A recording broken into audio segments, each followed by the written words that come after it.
전혀 새로운 날 설레는 기대감에 걸음을 떼본다. 오늘은 무슨 일이 기다리고 있나. 아무 일도 없는 ordinary day. 꿈이 이뤄지는 surprise day. 그 속에서 디딘 사랑의 발걸음 위로 행복을 피우지. 누가복음 21장 20절에서 28절까지입니다. 너희가 예루살렘이 군대들에게 에워싸이는 것을 보거든 그 멸망이 가까운 줄을 알라. 그때 유대에 있는 자들은 산으로 도망갈 것이며 성내에 있는 자들은 나갈 것이며 촌에 있는 자들은 그리로 들어가지 말지어다. 이 날들은 기록된 모든 것을 이루는 징벌의 날이니라. 그 날에는 아이벤 자들과 젖먹이는 자들에게 화가 있으리니 이는 땅에 큰 환난과 이 백성에게 진노가 있겠으니로라.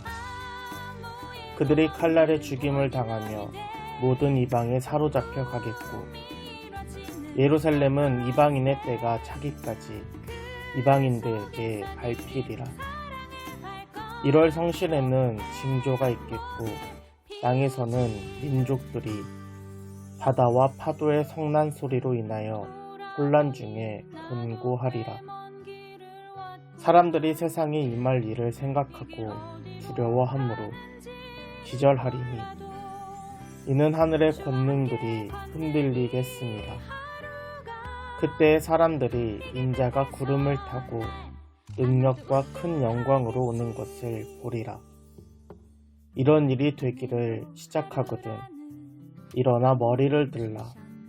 너희 속량이 가까웠느니라 하시더라. 아멘. 설레는 기대감에 걸음을 떼본다. 오늘은 무슨 일이 기다리고 있나.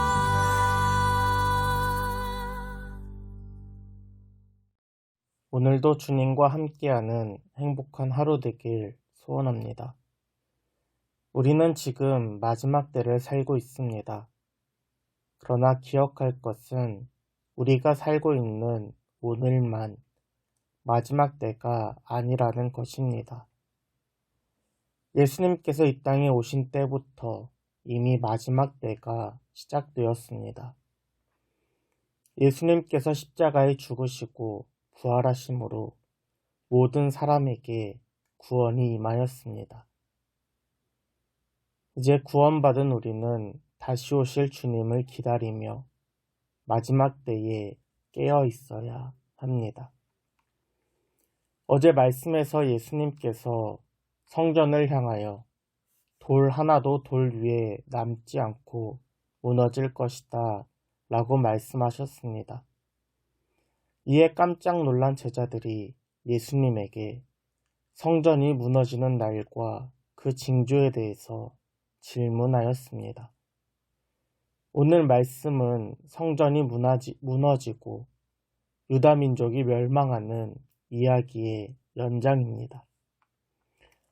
로마 군대가 예루살렘을 에워싸는 날, 예루살렘은 환난을 당합니다.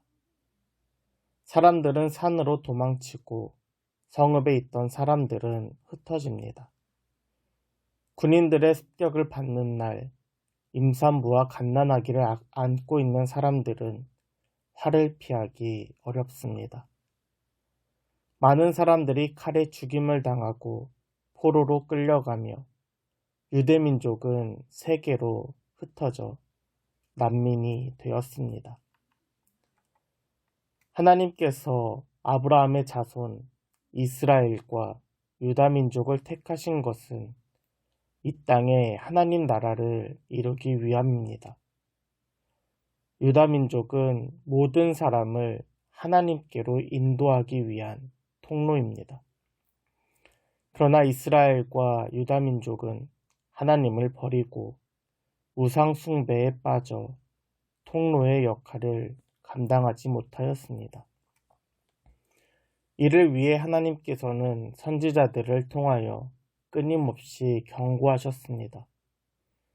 회개하고 돌이키지 않으면 멸망당하고 흩어질 것을 계속해서 말씀하셨습니다. 그럼에도 이스라엘은 회개하지 않고 돌이키지 않습니다.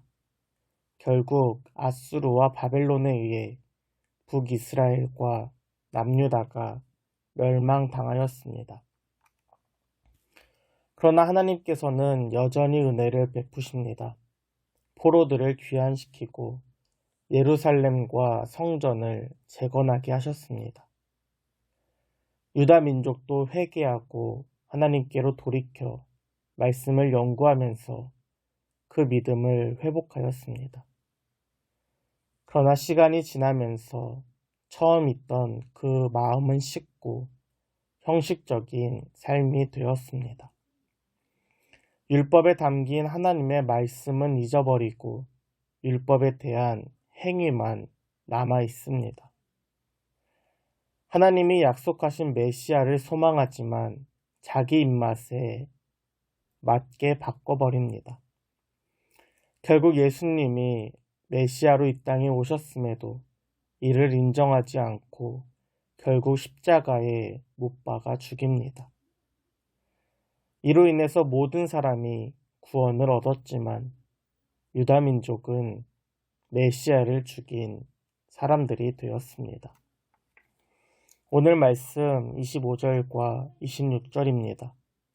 1월 성신에는 징조가 있겠고 땅에서는 민족들이 바다와 파도의 성난 소리로 인하여 혼란한 중에 곤고하리라.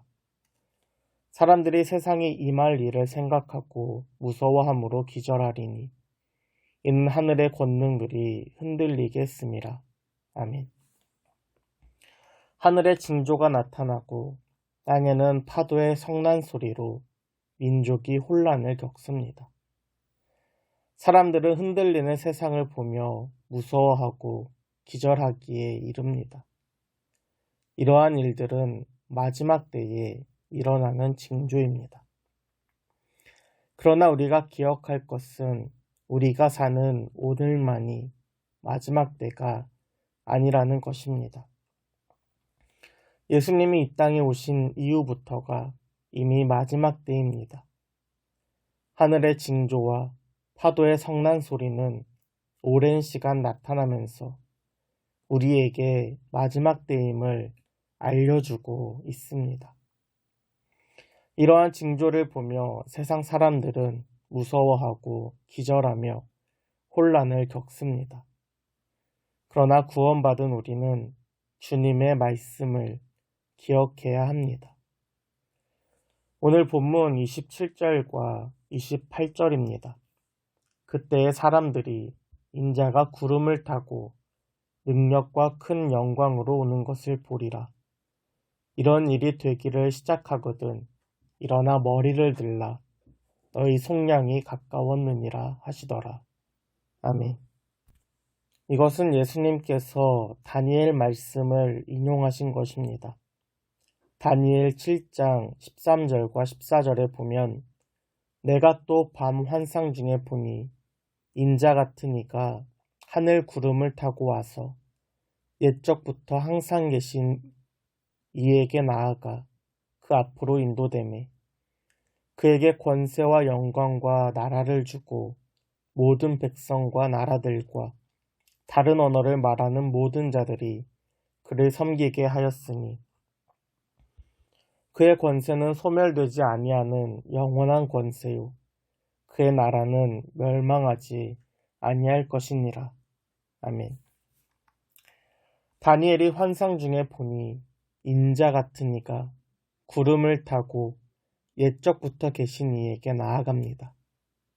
그러자 그에게 권세와 영광과 나라가 임하고 모든 백성과 나라와 방언들이 그를 섬깁니다. 그는 멸망하지 않는 나라를 세우시는 것입니다. 다니엘이 환상을 보면서 우리는 자연스럽게 하늘에 올리시어 하나님 우편에 앉으신 예수 그리스도를 떠올릴 수 있습니다. 수많은 징조 속에서 많은 사람들이 혼란하고 두려워하는 그때에 우리는 하늘 보좌 우편에 앉아 계신 예수 그리스도를 기억해야 합니다. 우리의 시선은 어지럽고 혼란한 세상에서 이제는 일어나 머리를 들고 구원이 가까워지는 것을 기억해야 합니다. 목적을 잃어버리고 하나님과의 관계를 방해하던 성전은 결국 무너졌습니다. 복의 근원의 사명을 감당하지 못한 아브라함의 자손, 유다 민족 또한 결국 멸망당하였습니다. 마지막 때를 살아가는 이때 우리가 가져야 할 자세는 무엇입니까?